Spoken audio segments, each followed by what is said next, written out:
వ్రతశాల ఇది నా యేసు నివసించశాల. దేవునికి స్తోత్రములు కలుగునుగాక, దేవునికి మహిమ కలుగునుగాక.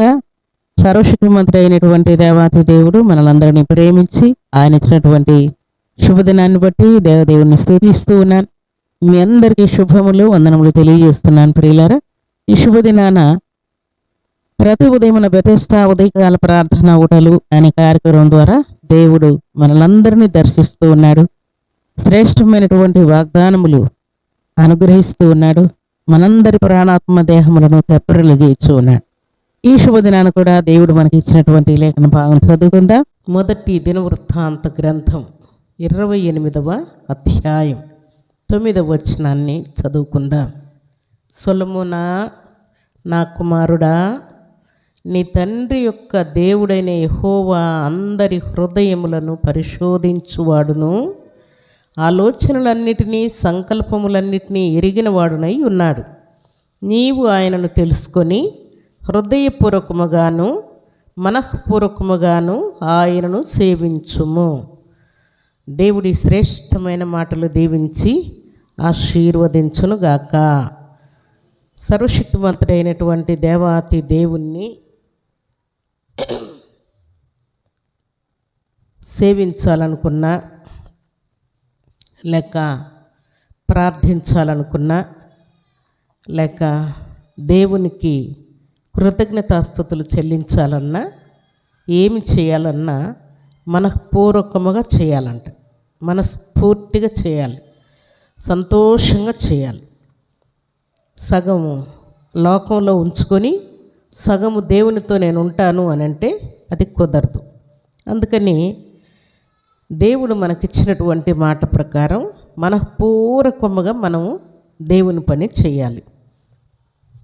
పరిశుద్ధ గ్రంథంలో దానికి సరైనటువంటి మాట దేవుడు జ్ఞాపకం చేస్తున్నాడు. మనం మనస్ఫూర్తిగా చేయటానికి దేవుడు మనకిచ్చేటువంటి ఒక శ్రేష్టమైనటువంటి ఆనవాలు చూపిస్తున్నాడు. చూడండి, పరిశుద్ధ గ్రంథంలో నుండి యోవేలు గ్రంథం 2వ అధ్యాయం 12వ వచనం. ఇప్పుడైనను మీరు ఉపవాసముండి కన్నీరు విడుచుచు దుఃఖించుచు మనఃపూర్వకముగా తిరిగి నా యొద్దకు రండి. ఇప్పుడైనా అని ఎందుకు అంటున్నాడు చెప్పండి? గతంలో మీరు నా దగ్గరికి రాలేదు, గతంలో మీరు నా మాట వినలేదు, గతంలో మీరు దుఃఖపడలేదు, గతంలో మీరు కన్నీటి ప్రార్థన చేయలేదు, గతంలో ఉపవాసం ఉండలేదు. అయితే ఇప్పుడు మీకు కలిగినటువంటి శ్రమ, కష్టము, దుఃఖము, రోగము, అశాంతి, అవమానాలు, ఇరుకులు, ఇబ్బందులు, గొడవలు, అల్లరులు ఏమేం జరిగాయో వాటన్నిటిని బట్టి మీరు చాలా చాలా దుఃఖపడుతున్నారు. కానీ అవన్నీ ఎందుకు వచ్చినాయని చెప్తున్నాడు దేవుడు అనంటే, ఇప్పుడైనను మీరు ఉపవాసముండి కన్నీరు విడుచుచు దుఃఖించుచు మనఃపూర్వకముగా తిరిగి నా యొద్దకు రండి. మనస్ఫూర్తిగా నా దగ్గరికి రండి. మీరు తిరిగి నా దగ్గరికి వస్తే మీకున్నటువంటి సమస్త సమస్యలన్నిటికీ నేను పరిష్కారం చూపిస్తానని దేవుడు తెలియజేస్తున్నాడు. దేవుని బిడ్డలు చాలాసార్లు దేవుడు వారిని ప్రేరేపిస్తూ ఉంటాడంట. దేనికోసం అంటే, ప్రార్థన చేయండి, ఉపవాసం ఉండండి, నా సన్నిధికి రండి అని దేవుడు ప్రేరేపిస్తూ ఉంటాడంట. ప్రేరేపించినా కూడా వీరు దేవుని సన్నిధికి రావడానికి మనస్సు వీరికి ఉండదంట ప్రియులారా. అందుకనే దేవుడు ఇప్పుడైనా ఈ పని చేయమని దేవుడు ఆజ్ఞాపిస్తున్నాడు. ఇంతకాలం ఉపవాసం ఉండలేదు, కన్నీరు కార్చలేదు, దుఃఖించలేదు, కాలయాపన చేసుకుంటా, టైం వేస్ట్ చేసుకుంటా, మనస్ఫూర్తిగా నా దగ్గరికి రాకుండా, నా సన్నిధికి రాకుండా, నన్ను అడుక్కోకుండా, నా సన్నిధిలో నీ కష్టం అంతా కన్నీటితో నాకు చెప్పకుండా మీరు రాజులను, అధికారులను, ప్రధానులను, పెద్దలను మీరు కలుస్తూ ఉన్నారు. అందుకని మీ ప్రాబ్లమ్స్ అన్నీ అలాగే ఉన్నాయి. అయితే ఇప్పుడు నేనేం చేయమంటున్నా అంటే, మనస్ఫూర్తిగా తిరిగి రండి. ఏ విషయాల్లో మీరు నా వైపు తిరగకుండా లోకం వైపు తిరిగి ఉన్నారో వాటన్నిటి విషయంలో తప్పులు ఒప్పుకోండి. దుఃఖం ఎప్పుడు వస్తుంది చెప్పండి? దేవుని సన్నిధికి వచ్చిన తర్వాత మన తప్పులు మనకు దేవుడు జ్ఞాపకం చేసినప్పుడు మనకు దుఃఖం వచ్చి, దేవా ఫలానా విషయంలో నేను తప్పు చేశానయ్యా,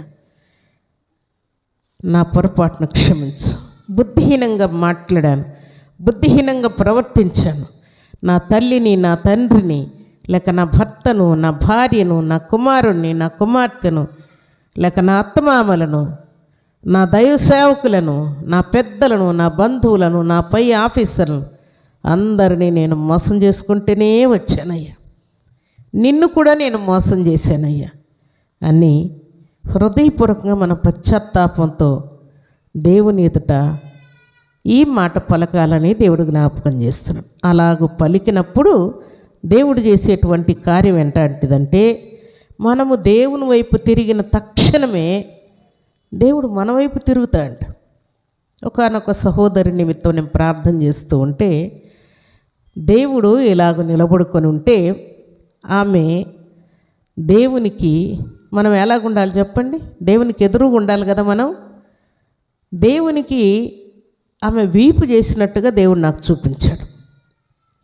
దేవునికి అంటే దేవుణ్ణి వెనక్కి పంపి లోకాన్ని ఆమె ముందు పెట్టుకున్నది, లోక సంబంధమైన వాటిని ముందు పెట్టుకున్నది, లేక వెండిని బంగారమును ముందు పెట్టుకున్నది, అమౌంట్ ముందు పెట్టుకున్నది, ఉద్యోగాన్ని ముందు పెట్టుకున్నది, పై అధికారులను ముందు పెట్టుకున్నది, లోక సంబంధమైన శరీర సంబంధమైనటువంటి అందచందములకు ఆస్తిపాస్తులకు ప్రాధాన్యత ఇచ్చి వాటిని ముందు పెట్టుకున్నది, దేవుణ్ణి మాత్రం వెనక పెట్టుకున్నది. దేవుడు నిన్ను పిలుస్తూ ఉంటే, కొంచెం ఆగు ప్రభు వస్తాను, కొంచెం ఆగు, తొందర చేయొద్దు, కొంచెం నాకు అర్జెంట్ పని ఉంది, అది చూసుకొని ఇక్కడ వస్తానంటున్నాను కదా అని మనం దేవునికి ఆన్సర్లు ఇస్తూ ఉంటాం. అందుకని దేవుడు, మీరు మనస్ఫూర్తిగా నా వైపు తిరిగిన ఎడల నేను మీ వైపు తిరుగుతానని దేవుడు మాటిస్తున్నాడు. బలముగా దైవ కార్యాల్లో దూసుకొని పోయే వారముగా మన ముందుముగాక. ఏమి చేసినా సరే మనస్ఫూర్తిగా చేయాలని దేవుడు కోరుకుంటున్నాడు. పెట్టి దేవునికి ప్రథమ స్థానం ఇచ్చి మనస్ఫూర్తిగా దేవుణ్ణి ప్రేమించి దేవుని యొక్క ఆజ్ఞానుసారంగా జీవిస్తూ దేవుణ్ణి మహింపరిచే వారముగా ఉండాలని దేవుడు ఆజ్ఞాపిస్తున్నాడు.